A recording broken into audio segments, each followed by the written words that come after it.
Hello! Welcome back po ulit sa aking channel. So ngayon, binubuksan na namin yung kinuha namin dun kanina. Wait! Disclaimer! Bago manghusga. Nagpaalam naman po kami dun. Nagtanong kami dun sa sasakyan na nakaabot sa amin. Okay lang naman. Pwede naman. Basta kainin. So kaya, binuksan na namin. Ay, hilaw.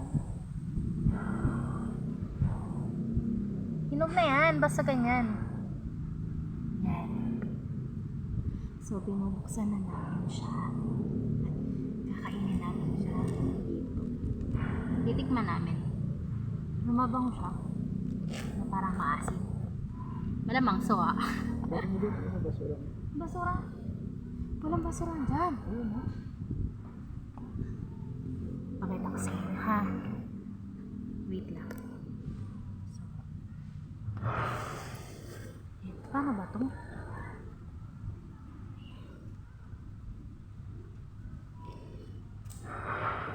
Ito naman panata.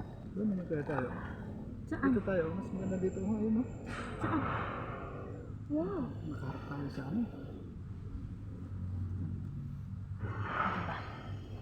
Hahanap pa kami ng ano kasi nahirapan kami buksan. Wait lang. Lipat lang kami.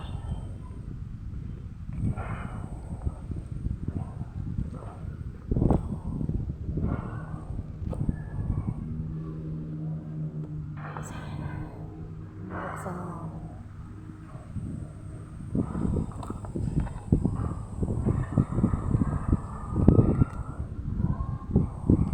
So, sa mga gantong bagay, syempre,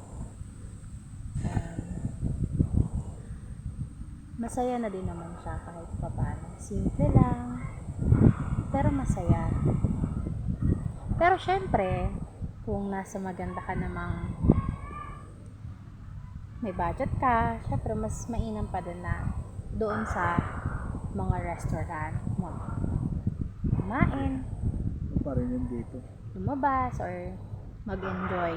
So, syempre, iba din yung nakukuha ng gantong ambience. Kumbaga parang, alam mo yun, nagiging lumalabas yung bata, yung pagiging isip bata mo na mindset. Nakakatuwa kasi yun yung mga bagay na nawala na sa atin simula nung naging adult na tayo o nagkaroon na tayo ng pamilya. Kasi nabisi na tayo sa trabaho, sa paghahanap buhay, kung ano-anong pinagagagawa natin. Nakakalimutan na natin mag-enjoy o i-appreciate yung mga bagay na maliliit katulad nito. So isipin nyo, wala ka naman gagastusin dito eh. Nasa iyo lang yan kung paano ka mag-e-enjoy nang hindi ka gumagastos ng malaki.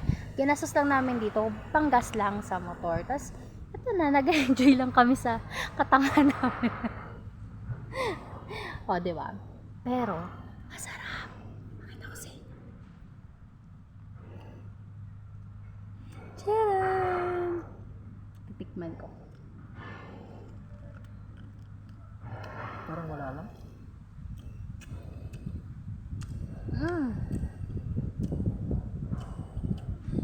Ano siya? Matamis.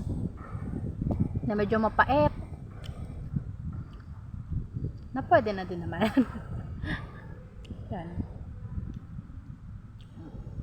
So, ganito lang yung date namin. Kain muna kami ng suwa. So, bye! Mahihain pa siya, oh. Mahihain pa yun sa lagay na yan.